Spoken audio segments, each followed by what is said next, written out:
রাষ্ট্রের বিভিন্ন ক্ষেত্রে সংস্কারের বিষয়ে একমতে পৌঁছতে রাজনৈতিক দলগুলোর সঙ্গে জাতীয় ঐক্যমত্য কমিশনের দ্বিতীয় পর্বের আলোচনা। এতে অংশ নেয় বিএনপি, জামায়াত, এনসিপি সহ ৩০টি রাজনৈতিক দল। বৈঠকে ৭০ অনুচ্ছেদ, নিম্নকক্ষে নারী আসন, সংসদীয় স্থায়ী কমিটির সভাপতি এবং তত্ত্বাবধায়ক সরকারের মেয়াদ নিয়ে আলোচনা হয়।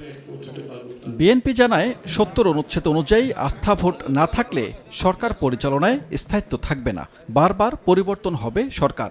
এছাড়া তত্ত্বাবধায়ক সরকারের মেয়াদ ৩ মাসের পক্ষে বিএনপি।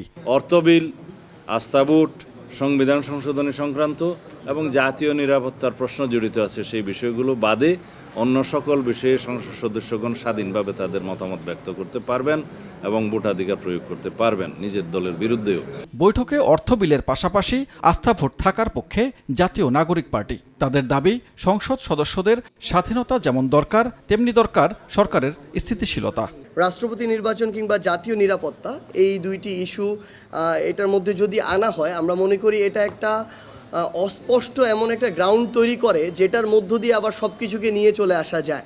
এদিকে নির্দলীয় তত্ত্বাবধায়ক সরকারের অধীনে জাতীয় সংসদ নির্বাচনের পাশাপাশি স্থানীয় সরকার নির্বাচন করার পক্ষে মত দিয়েছে জামাত।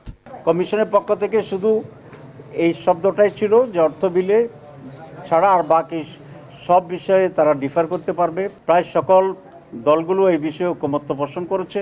এছাড়া সংবিধানের ৭০ অনুচ্ছেদে পরিবর্তনের পক্ষে মত অন্য দলগুলোর। তবে নারী আসন নির্বাচন পদ্ধতি নিয়ে ভিন্ন মত দিয়েছেন তারা। এই সংবিধান সংশোধনের জায়গাগুলো পাশ করার ব্যাপারে আমাদের প্রস্তাব, সে কারণে আমরা সংবিধান সংস্কার পরিষদের নির্বাচন চাইছি। সংবিধান সংশোধনের ব্যাপারে তারা ইন্ডিপেন্ডেন্টলি কথা বলতে পারবেন কিনা, জাতীয় নিরাপত্তার ব্যাপারে কথা বলতে পারবেন কিনা, এগুলো নিয়ে আলোচনা হয়েছে। এগুলো নিয়ে আমরা এককভাবে কোনো সিদ্ধান্তে আসতে পারিনি।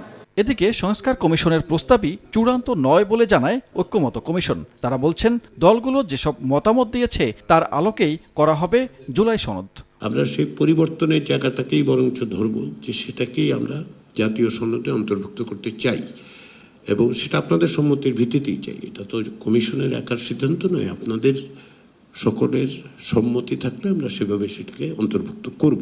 গেল অক্টোবরে সংবিধান নির্বাচন ব্যবস্থা সংস্কারের বেশ কয়েকটি কমিশন গঠন করে অন্তর্বর্তী সরকার। এরপর তাদের দেয়া সুপারিশের বিষয়ে ঐক্যমতে পৌঁছতে ১৫ ফেব্রুয়ারি থেকে যাত্রা শুরু করে জাতীয় ঐক্যমত্য কমিশন। জুলাইয়ের মধ্যেই সনদের কাজ শেষ করতে পারবে বলে মনে করে কমিশন। সানবীর রুপল, সময় সংবাদ, ঢাকা।